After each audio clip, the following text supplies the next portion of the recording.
Hello,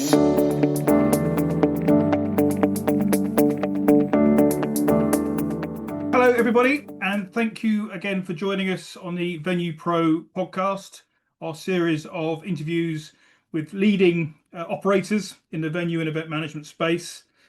Today, we are delighted to have Mr. Eric Blockie with us on the podcast today, who is a bit of a legend in his own right, but is also the Deputy Executive Director and GM at the legendary Cow Palace Arena, which is 80 odd years old now, Eric. So it's been around for a while.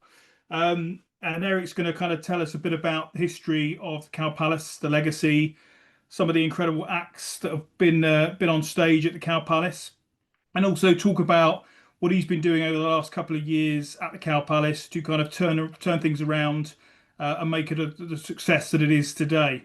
From my perspective, I'm the Chief Marketing Officer for Venue Pro, which is a cloud-based platform which streamlines and digitizes end-to-end operation management for venues of all sizes around the globe. But this is really about Eric and Cow Palace, not about Venue Pro. So let's kick straight off.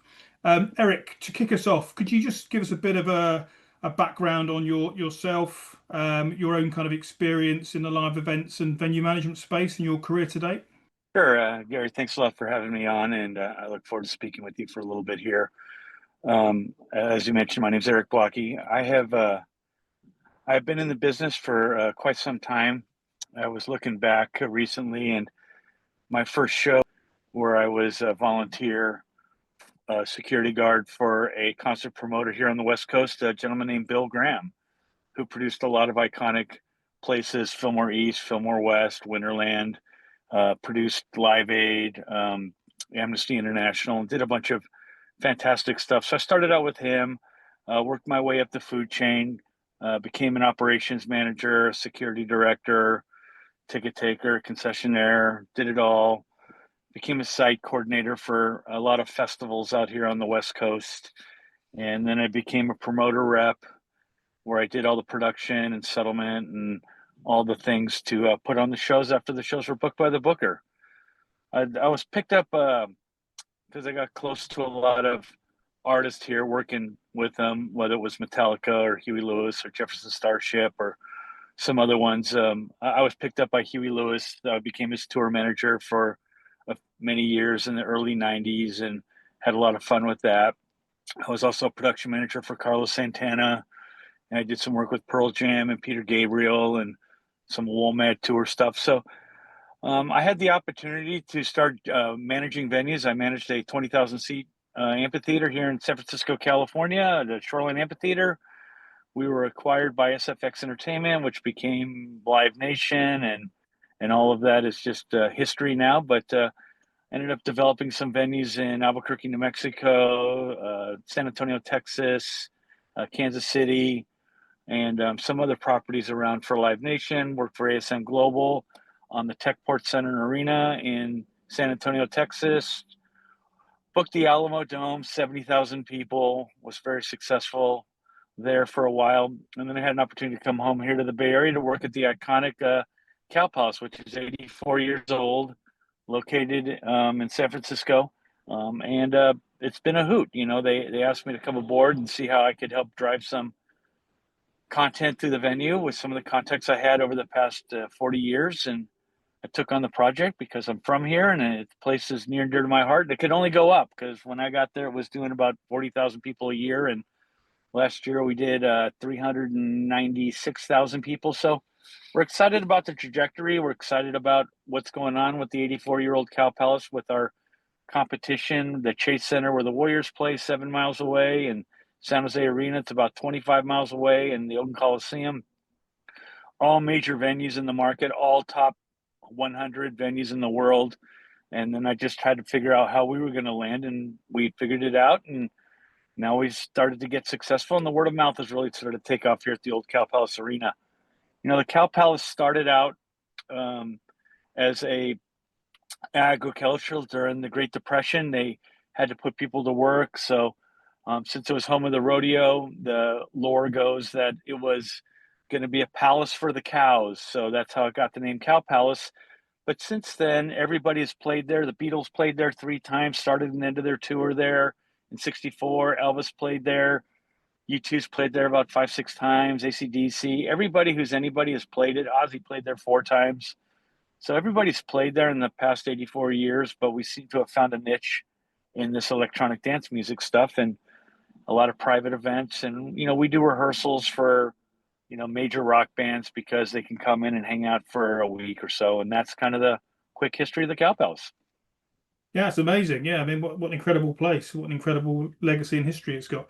And in terms of your kind of experience again, so you've got 25 plus years, experience in the industry. How's things changed in the venue and event management, and the operation of venues? How have things changed over that time, would you say? I think that the corporate world has really stepped in, probably over the past, 15, 20 years.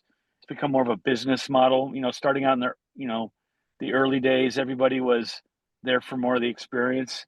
I think that it's all good, to some degree. The overhead gets higher. It's getting more expensive to put on these shows. They're very time consuming to do.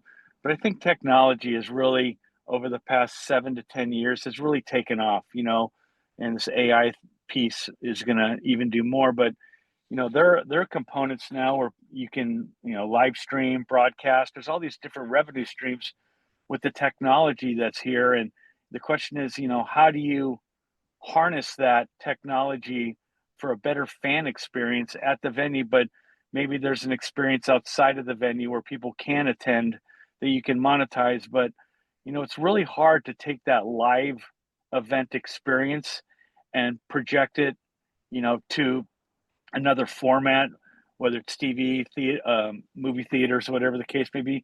It's getting better. I saw the Aussie thing.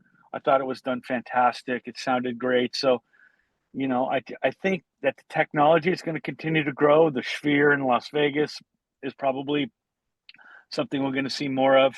But, I really do believe that, data mining, getting that data, finding out what the customer wants, and enhancing their experience is probably the things that are going to continue to grow. Yeah, no, absolutely, totally agree. And you've been at Cow Palace for just over 2.5 years now, I believe. And you've obviously Yeah. seen significant successes, improvements in attendance. You kind of touched on it a bit earlier on. Can you kind of just talk through some of those successes and how you've achieved them, and kind of what measures or tactics were put in place to achieve those successes? Well, what we tried to do at the Cow Palace was reintroduce the building to the promoters, right? There's the big promoters, Live Nation, Insomniac, Golden Voice, AEG, and then there's a lot of tertiary promoters out there, Outback Presents, and a lot of other great promoters that are looking for a venue that has the aesthetics of what we have. We hold 16,800 people. We have 2 adjoining buildings connected to the arena that each hold 5,000 people.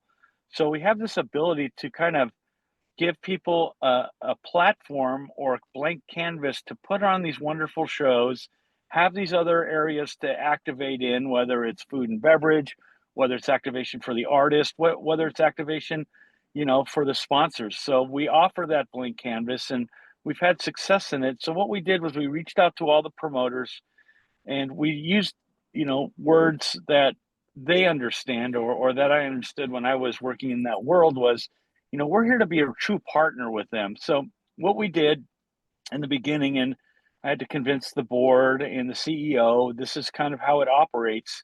We are owned by the state of California, so it was an education for the team there. So what I did is I said, look, here's a business plan where what we're going to do is we're going to take all of our ancillary income, parking, food and beverage, ticketing, facility fees, all of these things that the venue rent, all of these things that the venue gets to participate in. That's an income stream, guaranteed income stream, and we're going to share it with you. So what we did was we developed a plan with these promoters to share some of that ancillary income with them. And then the more events they did in there, the more of the ancillary income they get. So it gave them the incentive to come back a second and third time. But I think most of all, what we try to do is we try to enhance the experience for the artist the touring personnel, and all those components in the backstage area, which was neglected um, before I got there. So we invested a lot of money in catering and invested a lot of money into the dressing rooms. We found chandeliers in the ceiling from the 60s, these beautiful chandeliers that were being underutilized. And we really made that experience in the backstage and for the production people using technology, using high speed internet, using fiber drops, letting them bring their own Wi Fi in, and all of these other components to it that have really enhanced our position in the market. I had the ability to go later than most venues, right? I can go to 1, 2 o'clock in the morning in a 16,000 seat arena in a major metropolitan area. So we found this niche within the EDM circuit where we did a really large Catronata show. We did a large Fortet show. That started putting us on the map. We had Rez in there that did the Portal show. Portal show had an 80-foot video screen that was a 3D image. First time she ever had this concept of it. And once we got known for being able to have an easy place to put on these large shows, Wasserman Music, which controls the majority of these artists, along with CAA and William Morris, recognized the Cow Palace as a place that their artists could expand their vision. We did 2 nights of John Summit sold out in the round where his stage moved in the circle. It was us and Madison Square Garden that got that show because we could host it. We could have them in there for a week. It takes a long time to put them in. So we found success in this EDM space, but now we're starting to find a lot of success in other genres, whether it's private events, corporate events, and other things. We're close to Silicon Valley. So I think all of those pieces together have really made us, grow the attendance and continue to look at other avenues to, bring value to the artists, the agents, the promoters, and the customers. Yeah, it's amazing, and it's a really good example of playing to your strengths and, as you say, kind of finding your niche, and just growing through reputation, I guess, as people kind of see what you're doing and what you can deliver, which is really great. And obviously, as you grow your attendances, as you kind of take on more events, more artists are using the facility, that comes with more operational challenges, I guess. What kind of being an older venue that hasn't got the advantage of kind of being brand spanking new with the latest technology, what kind of operational challenges do you find you have, that some of your competitors probably don't, and what are your kind of main pain points that you find? I think the technology piece, a lot of these venues have been built in the past 5, 7, 10, 20 years, just basic amenities that people come accustomed to, digital screens inside the concourses, directing people, video walls inside the building. We don't have that stuff. We don't even have air conditioning. Luckily we're in the San Francisco Bay Area, but there's some of those amenities that don't have, but that sometimes leads to the charm of it. We people come, it's an iconic venue, and now we're having generations come. Along with our rodeo that's been there for 75 years, which is our signature event. We have shows now, like we do a show with a great promoter called Brouhaha, called Punk in the Park, and with No Effects and a bunch of other punk bands. And we did them in the parking lot. We did them indoors this time. And there was a lot of kids there, and their fathers and their mothers were telling them about the times that they were coming to the Cow Palace. So, like, we try to use that to our advantage that we're this iconic venue. But technology is really it. I think if you can get really, really robust internet into the building, there is some technology out there where you can, kind of monitor and track people where they go, what their tendencies are, and data analysis. Do they really buy your hot dog, or do they really don't buy your popcorn? And once you get all this data, you can start to fine tune what the customer really wants. And then we take feedback from the promoters, and there's stuff that they see that we don't. And we try to implement it all. So have you kind of been implementing new technology over the last few years since you've been there? Is that something you've been focused on? Because again, going back to these newer venues, obviously that technology is built in. They've got great Wi-Fi connectivity. They have all these latest software and technology at their fingertips. Is it something you've kind of actively been looking to implement at Cow Palace? Yeah, we have the robust internet. It can always get better. We would like to see, we don't have, we weren't built out for the ability to do, stuff like, the ones where you walk in and you don't have a cashier and you pull the stuff off the shelf and you run your credit card on the way out. We don't have that ability to do that.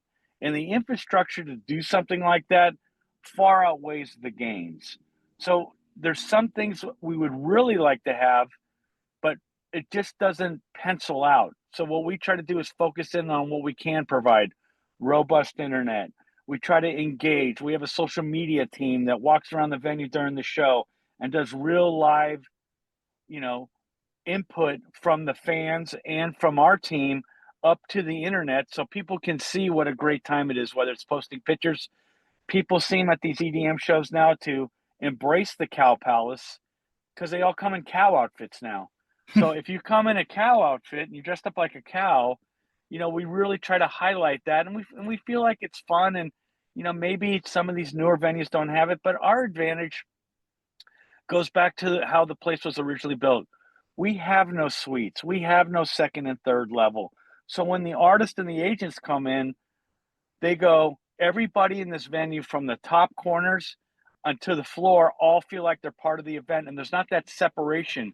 And I hear that constantly from the artists and from the agents, that they like the fact that we don't have suites. I mean, obviously they would like to go up there and hang out in one, but I don't have that. So that's one of our selling points. But the technology piece is always evolving. I think, you know, it's taboo, but do you track the people where they go? How do you engage them more in that, and how do you promote that social stuff? So, we've been successful in that, and I'm always looking for, I get an email once every 2-3 weeks by people that say, hey, I have this new idea, and I'm the first person to put my hand up and say, well, let's try it. And that's what you have to do. You can't be afraid to make a mistake. Yeah, and absolutely. And yeah, and I think that's the great thing about Cow Palace, isn't it? It is a much loved venue. As you say, people have been generations have been coming to Cow Palace, and they're now bringing their kids there as well. And so I think that's obviously massively in your favour compared to those newer venues. And people want it to succeed, I would have thought as well. As a community, I'm sure the people in the Bay Area do want the Cow Palace to be there for another 80 years, ideally. But looking to the future, what kind of plans do you guys have for future investment, development, and how do you think the venue will evolve over the next decade, say?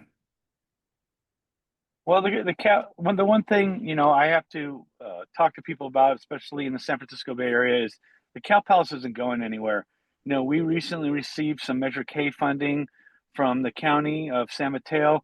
We're a disaster site, so if something ever happens in the Bay Area, we have the ability, with the turn of a key and a phone call, to bring in and house tens of thousands of people. We have infrastructure where we have these two 5,000 seat warehouses where we can house families, we can house women and children, we can house men, we can feed them all. We got these huge walk-in coolers. We revamped our kitchen. We have the ability, because we're on 37 acres, to house animals because we're a livestock and we're in San Francisco. So finding this much real estate, so if somebody needs to bring their horse or cow or whatever farm animals, we can take that. So we're an evacuation site if anything dramatic ever happened in the Bay Area. And we're proud to be able to say, we're community based. This is what we do. Our thing is to give back to the community, give them an experience there, but also serve the community. So when we do, smaller things, whether it's, consignment sales for baby wear, or whether we do the carnival out front for the local kids, even though it doesn't make a lot of money, but giving back to that local community is really a key to us. Yeah, absolutely. I think everyone in the industry and obviously visitors and guests would love to see the Cow Palace continue going from strength to strength. So it sounds like it's in good hands with you and the team. Finally, is there any advice you'd give or any insights you'd like to share with the next generation of venue operators, or maybe some of the younger members on your team? What I try to do now is, I'm getting a little farther down in my career, is I'm trying to bring up the next group of people. And how I came up through the business is completely different than the kids mindset now. But I try to have them focus on learn as much as you can and make mistakes, right? We really only learn from mistakes. Don't make big ones. Don't make stupid ones, but try something and act like you've been there before. I don't know, it worked for me because I grew up as a car mechanic and I kind of just fudged my way through this business. But I really try to say learn ticketing, learn production, learn operations, because then when you speak, you can gain the respect from everybody in those different departments and they'll follow your lead better. I try to give my staff as much decision making opportunity as I can so they get stronger. We do stuff, our concessionaire. If one of my supervisors, one of my 10 supervisors running a show, see somebody drop a Coke, they have a badge on them that they can walk up to any stand, grab a soda, the person will mark it at the concession stand. That supervisor will immediately hand the soda off to the kid or the adult that dropped their soda or drink. And boom, we got instant customer service. They don't have to call 6 people. That person doesn't feel like nobody's paying attention to them. And it's those little things, I think, that give them the ability to feel like they have pride of ownership, but also makes the customer feel like somebody took care of them immediately when they didn't have to. And I think that is the only way to develop a fan base that goes, they know how to take care of people there. And the customer and the employee feel really, really good about that sense of pride. And I try to instill that in them. Absolutely. Yes, and great tips and great advice there, Eric. And thanks again so much for jumping on the call and the interview. That's really appreciated. Some really good insights there. And I will definitely be visiting Cow Palace when I'm next in San Fran. Sounds like a great place to come and spend some time. And we wish you all the best for the future.